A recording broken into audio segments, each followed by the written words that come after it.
There are so many different kinds of superpowers out there, each with their own strengths and limitations. Then we have Dr. Manhattan from Watchmen, who is pretty much an actual god. And we're not talking about a god like Thor or Loki, who are both far from invincible. His abilities make Goku look like a chump, and that's not something I say lightly. Even with all the prep time in the world, Batman couldn't even touch this guy. Let's take a closer look at his incredible powers, how he obtained them, and whether or not he's truly unstoppable.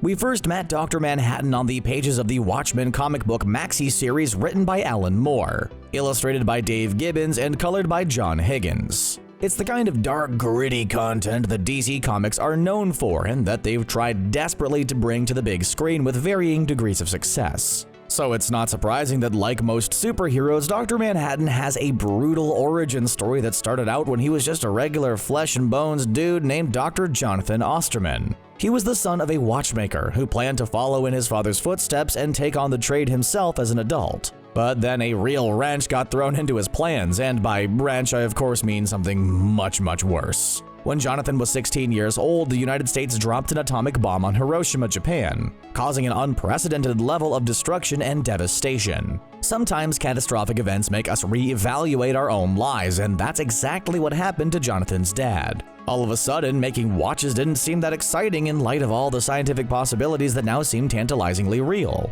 Frankly, I'd like to have seen his reaction if he'd lived long enough to see the invention of Apple Watches. That might have really shaken up his worldview. Anyway, the old watchmaker declared his lifelong profession outdated, and just to drive the point home, he threw the watch his son was working on out the window. There's a joke in there somewhere about making time fly, but I won't subject you to that. He told Jonathan to forget about timepieces and instead pursue a career in nuclear physics. And yes, this is quite possibly the strangest reaction to Hiroshima, but this is the story of Dr. Manhattan and not Papa Osterman. So, Jonathan decided to pursue the career path his father had chosen for him, which is always a good decision and definitely never leads to any resentment, unhappiness, or catastrophic lab accidents resulting in horrific mutations. Even though physics might not be as glamorous as watch repair, Jonathan studied hard and graduated with a PhD in atomic physics from Princeton University. He used his shiny new degree to secure a position at a research base at Gila Flats, which was located in the sun-scorched desert of Arizona. Pretty much nothing about this place was very cheerful. Even its motto, Per Dolorem ad Astra, means through pain to the stars in Latin. How fun!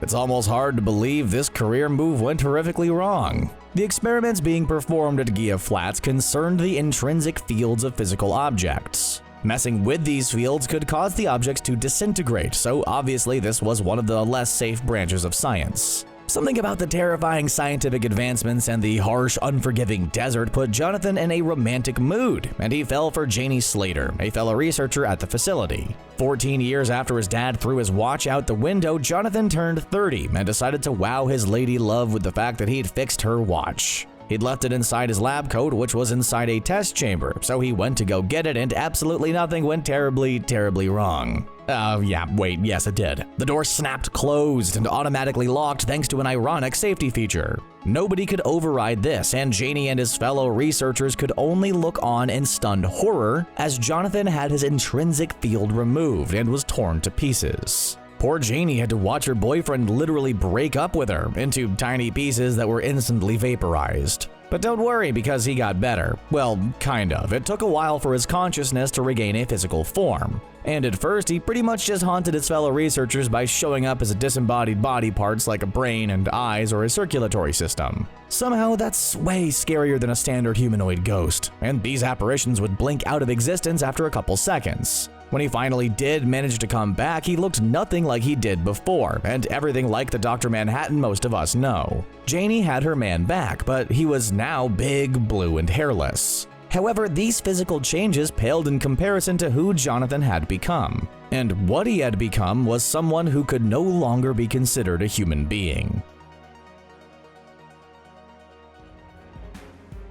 We all experience time in a linear fashion, where events happen in either the past, present, or future. But Jonathan was now experiencing things in a non-linear quantum way, meaning he could experience every moment of his life simultaneously. This makes Heimdall's omniscience look like child's play, but he wasn't truly omniscient. He didn't know everything because he relied on his intelligence and experience to process the massive data dump he received. So his power isn't unlimited, but it's pretty much as close as you're going to get. After all, even the most OP characters need to have some flaws in order to be compelling to audiences. So yes, he can see the future, but he doesn't run around trying to change things. For example, he knew that President John F. Kennedy was going to be assassinated, but did nothing to prevent it. Because you don't need to be an ultra-brilliant superhero to know that messing with the timeline is generally a bad idea. When he looks into the past or future, he sees events from a third-person perspective. He can time travel in the sense that he can easily view events that happened in the past, but it's not like what movie audiences saw during Avengers Endgame. He's more of a silent observer who mentally traverses time rather than someone running around trying to change things and possibly mucking up the future.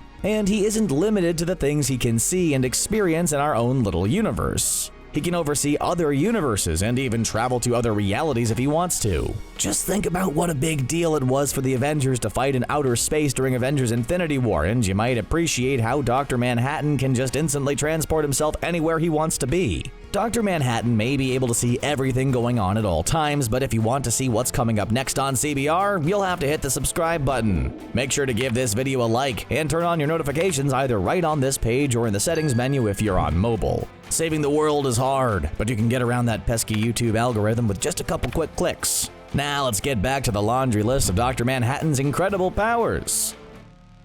Do you know what the only thing more impressive than one Dr. Manhattan is? Two Dr. Manhattans, because, oh yeah, he can replicate his entire being and make multiple copies of himself. And this isn't some kind of Naruto shadow clone technique we're talking about here. Each of these versions is a fully sentient copy created by divvying up his incredible consciousness. When he's done multitasking, he's able to combine them all back into one single big blue guy in an instant without suffering any pesky side effects. These are some serious god-tier superpowers, but Dr. Manhattan has plenty of still impressive but more common abilities. Well, common in the world of comic books at least. He has electrokinesis, meaning that he can generate electricity from not only his body but other objects. In Doomsday Clock Volume 1, Number 9, he was able to give the Shazam family a taste of their own medicine by causing their lightning to backfire on them. His senses are way more powerful than those of an average human. For example, in Doomsday Clock Volume 1, Number 2, he gets in a fight with Marionette. But even though he could have destroyed her, he chose not to because he could hear the heartbeat of a fetus inside her newly pregnant body. That's some superpowered hearing.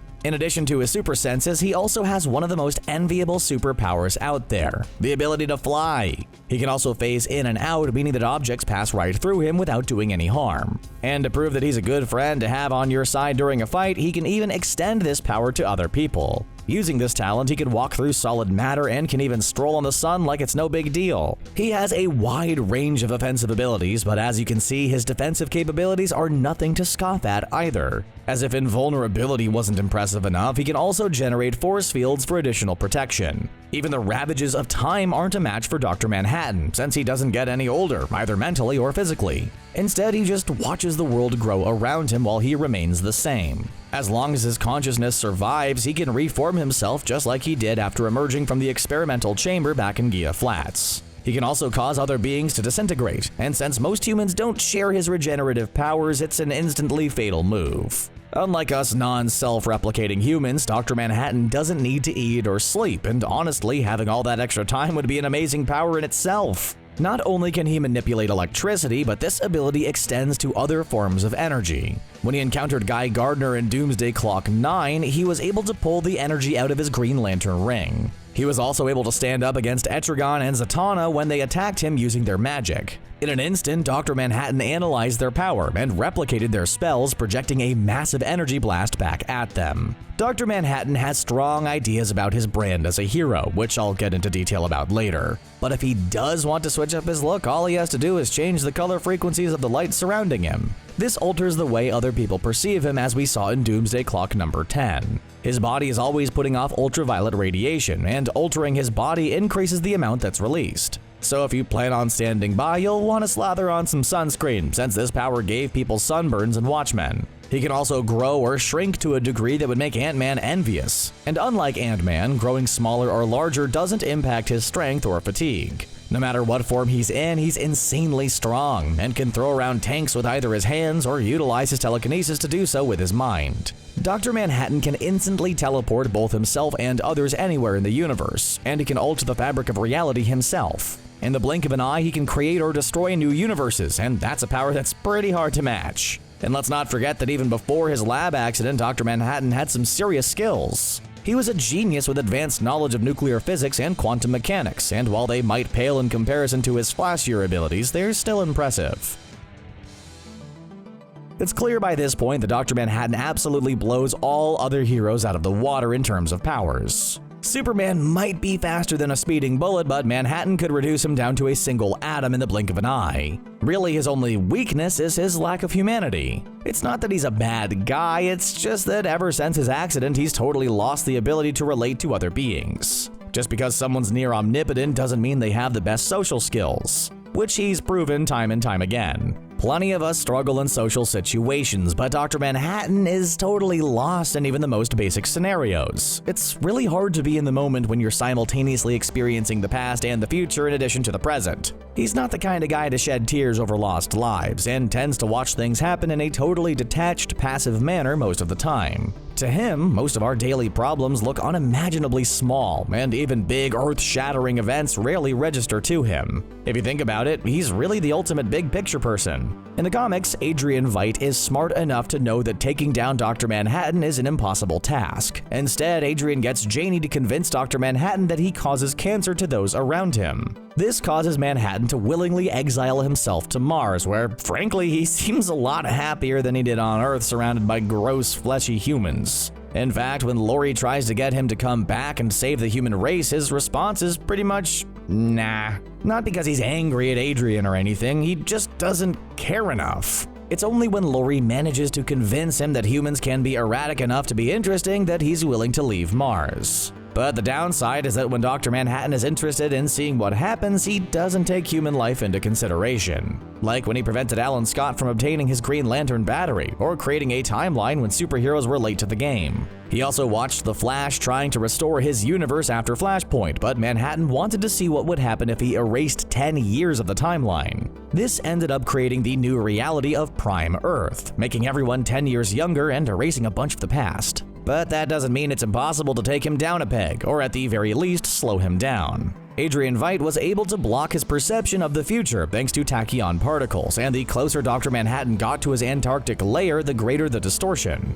He even managed to blow Manhattan apart with an intrinsic field disruptor, although clearly he was able to put himself back together. And although Manhattan is strong, he once noted that if the world's powers were to launch a nuclear attack, he wouldn't be able to disarm every single nuke before they could strike. And even if he just missed one or two, it would be absolutely catastrophic. Dr. Manhattan has an extremely long list of potent powers at his disposal, but it's really his callousness regarding human life that makes him so dangerous. And of course, since he's so strong, he's the kind of guy everyone wants to have on their side, but he often has his own ideas.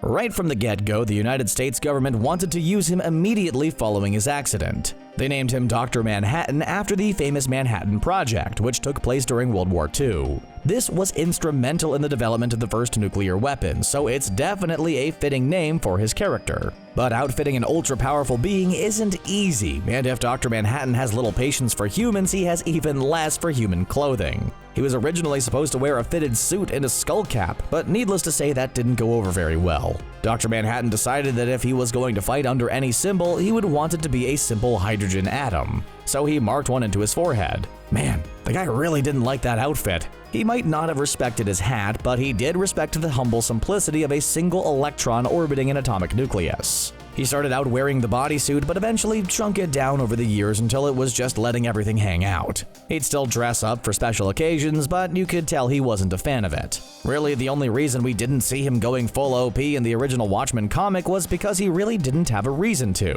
He was the only being with genuine superpowers, so there wasn't much for him to flex on. And even when he was acting as a hero, he still wasn't able to instantly win the Vietnam War. Sure, his involvement meant that it ended way sooner than it would have originally, but it went on for months. Earlier I said that Dr. Manhattan isn't a bad guy, and that's because it's really impossible to judge him against human standards because he's not a human being. He has a deterministic outlook where he believes things are fated to happen, even his own actions or lack thereof. A lot of his conflict is internal as opposed to external, because clearly few of his foes can actually stand a chance against him. But that's changing with series like Doomsday Clock and maybe even HBO's Watchmen TV series. Now, Dr. Manhattan has an excuse to show off all of his incredible abilities, and he's become way more OP than he was in the original source material. Being more powerful than a bunch of standard humans is still impressive, don't get me wrong, but it's hardly the same as being able to overpower beings with superhuman abilities. It remains to be seen if Dr. Manhattan will be able to continue being such a compelling character, or if he will fall into the trap of becoming so overpowered that he's no longer compelling to watch. After all, while he's not a human himself, his target audience is. So, what do you think about the Watchmen TV series? Do you hope Dr. Manhattan is as OP as he is in the comic? Share your thoughts with us in the comment section below and then click on that subscribe button for more videos from us here at CBR. Thanks for watching, and we'll see you again next time.